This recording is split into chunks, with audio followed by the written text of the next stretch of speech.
নমস্কাৰ বন্ধুসকল, প্ৰজ্ঞান ইউনিভাৰ্ছ চেনেলত আপোনালোকক মই সকলোকে স্বাগতম জনাইছো। আজি আমি লৈ আহিছো বৃশ্চিক ৰাশিৰ ফলাফল। আজি আপোনাৰ বৃশ্চিক ৰাশিৰ আজি আপোনাৰ এপ্ৰিল মাহত আপোনাৰ মাহেকীয়া ৰাশিফল আপোনাৰ কেনেকে যাব, আপোনাৰ ধন, কেৰিয়াৰ, আপোনাৰ ব্যক্তিগত জীৱন আৰু আপোনাৰ শিক্ষা, স্বাস্থ্য আমি সকলো আজি আমি বিতংভাৱে এই ভিডিঅ'ৰ মাজত আমি আলোচনা কৰিম। গতিকে পলম নকৰি আহক আমি ভিডিঅ'ৰ মাজলৈ সোমাই যাওঁ।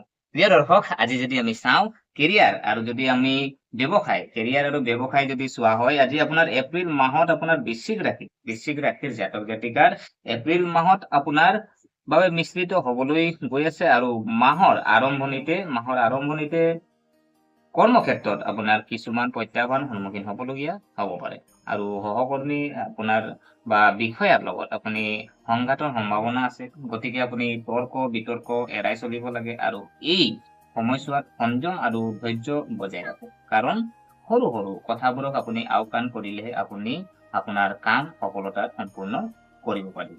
আপোনাৰ যদি মাহৰ মাজভাগত আপোনাৰ কেৰিয়াৰ আৰু ব্যৱসায়ৰ লগত জড়িত হৈ বহু আপুনি দূৰ যাত্ৰা কৰিবলগীয়া হ'ব পাৰে। ভ্ৰমণ উপকাৰী হ'ব আৰু কিন্তু ভাগৰ আৰু মানসিক চাপৰ সৃষ্টিও কৰিব পাৰে। এই সময়ছোৱাত ব্যৱসায়ীসকলে যিকোনো ডাঙৰ সিদ্ধান্ত লোৱাৰ সময়ত আপুনি নিজৰ শুভাকাংক্ষীৰ পৰা পৰামৰ্শ ল'ব লাগিব আৰু নহ'লে আপুনি ভুল সিদ্ধান্ত লোৱাৰ ফলত আপোনাৰ লোকচান হ'ব পাৰে। আৰু মাহৰ আপোনাৰ দ্বিতীয়ত যদি আমি কৰ্মক্ষেত্ৰৰ পৰিস্থিতি আপোনাৰ পক্ষত ঘূৰি আহিবলৈ আৰম্ভ কৰিব, আপোনাৰ কষ্টৰ পুৰস্কাৰ পাব আৰু অসম্পূৰ্ণ কাম আপোনাৰ সম্পূৰ্ণ হ'ব।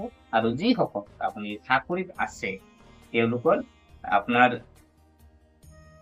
এপ্ৰিল জেল বা পদোন্নতি পোৱাৰ আপোনাৰ সম্ভাৱনা আছে। আজি আপোনাৰ ধৰি লওক প্ৰমোচন হ'ব আৰু আপোনাৰ পদোন্নতিৰ আপোনাৰ পোৱাৰ সম্ভাৱনা আছে আৰু একে সময়তে আপোনাৰ ব্যৱসায় কৰা জাতক জাতিকাসকলে নতুন চুক্তি বা অংশীদাৰিত্ব সুবিধা লাভ কৰিব, যাৰ ফলত আপোনাৰ আয় বৃদ্ধি পাব পাৰে।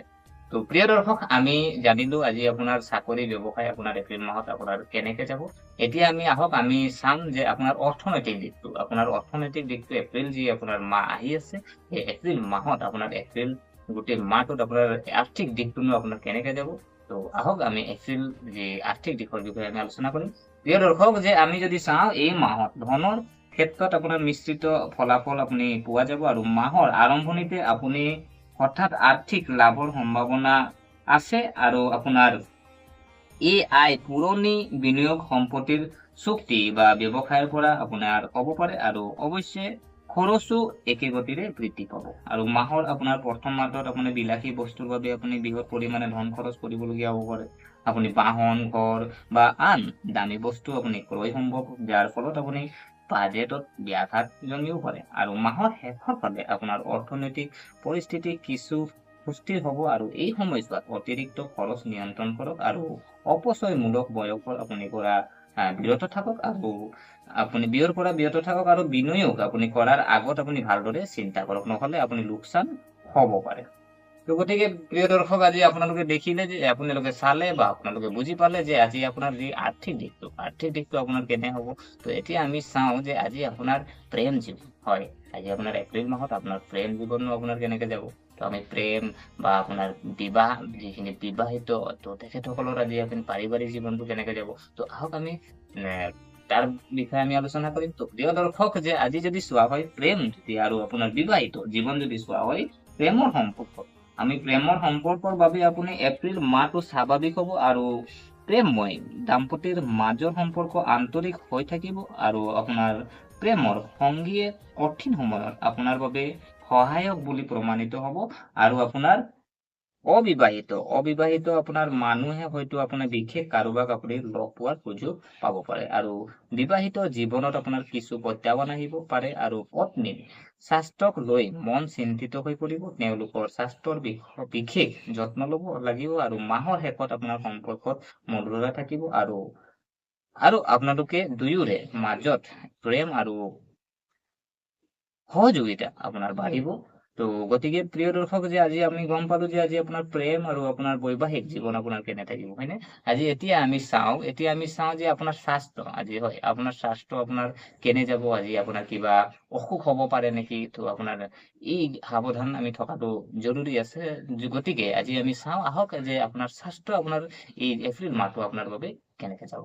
তো প্ৰিয় দৰ্শক, যদি আমি চাওঁ যে এপ্ৰিল যদি মাহত আমি স্বাস্থ্যৰ বিষয়ে যদি চোৱা হয় যে এই মাহত আপোনাৰ স্বাস্থ্যৰ ক্ষেত্ৰত অলপ সংবেদনশীল হ'ব পাৰে আৰু মানসিক চাপ, আপুনি মূৰৰ বিষ বা অনিদ্ৰা আদি সমস্যাৰ সৃষ্টি হ'ব পাৰে। আৰু মাহৰ মাজভাগত আপুনি ভয় আৰু উদ্বেগ অনুভৱ কৰিব পাৰে, যাৰ ফলত আপুনি মানসিক বিকাৰগ্ৰস্ত আপুনি হ'ব পাৰে। আৰু আপোনাৰ মাহৰ শেষৰ ফালে আপুনি বতৰৰ পৰিৱৰ্তন স্বাস্থ্যত আপুনি ওপৰত প্ৰভাৱ পেলাব পাৰে। আৰু খাদ্য আৰু আপোনাৰ দৈনন্দিন আপুনি জীৱনত ভাৰসাম্য ৰক্ষা কৰক।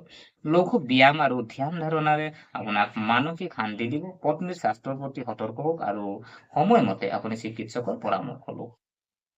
প্ৰিয় দৰ্শক, আজি আমি যদি চাওঁ, আজি আপোনালোকে দেখিলে যে আজি আপোনাৰ স্বাস্থ্যৰ বিষয়ে যেনেকে মূৰৰ বিষ, হয় নে নহয়? তো এইখিনি আপোনাৰ হোৱা সম্ভাৱনা আছে। আপোনাৰ টোপনি নালাগিব পাৰে, আপোনাৰ তো এনেকে কিছুমান অসুবিধা আপোনাৰ দেখা যাব। আৰু এপ্ৰিল মাহত যদি আমি চাওঁ, এতিয়া আপোনাৰ ধৰ্মীয় দিশটো, আজি আপোনাৰ ধৰ্মীয় দিশটোত আপোনাৰ কেনেকে যাব, আহক আমি ধৰ্মীয় দিশটোৰ বিষয়ে অকমান আলোচনা কৰো। তো প্ৰিয় দৰ্শক, আজি আমি যদি চাওঁ ধৰ্মীয় দিশটো কৈছে যে আজি এই মাহত আপুনি ধৰ্মীয় আৰু সামাজিক কামৰ প্ৰতি প্ৰবল হ'ব। আৰু মাহৰ শেষৰ ফালে আপুনি পৰিয়ালৰ সৈতে তীৰ্থযাত্ৰালৈ যাব পাৰে আৰু কোনো ধৰ্মীয় অনুষ্ঠান অংশগ্ৰহণ কৰিব পাৰে। আৰু এই সময়ে মানসিক শান্তি আৰু আধ্যাত্মিক শক্তি প্ৰদান কৰে।